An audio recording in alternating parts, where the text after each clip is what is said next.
Alright, so here's another installment. An update on our progress. Engine's out.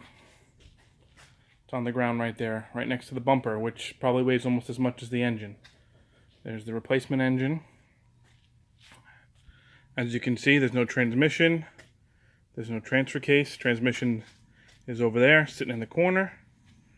And the transfer case is over here next to that extra diff. So, we're pretty much at the point where teardown is finished. Clean up the engine bay, take out the exhaust.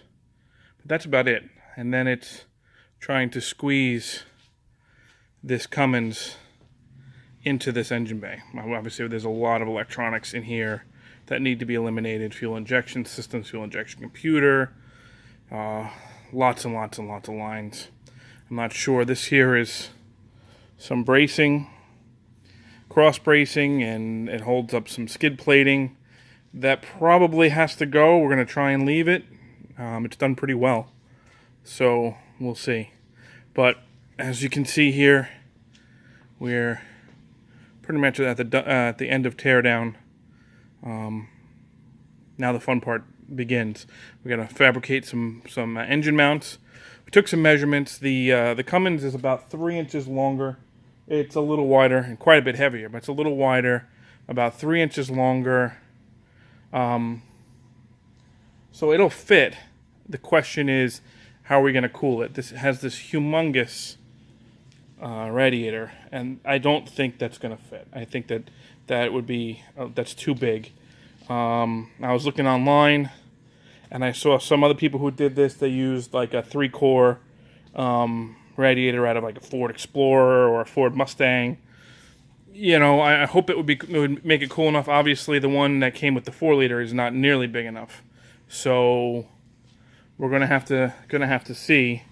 You can just see the difference in the size of the engines, though.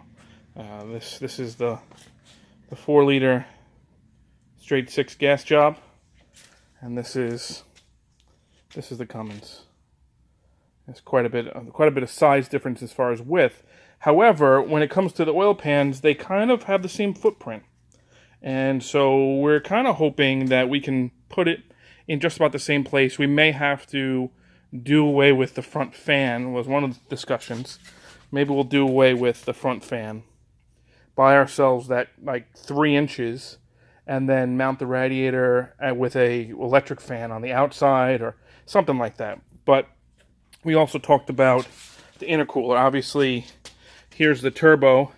If we spin it, I can buy an intercooler delete, or just a cross tube that goes over and goes into the intake, which is right here. I don't think it's going to rob it of that much power. You know, we're not doing any towing.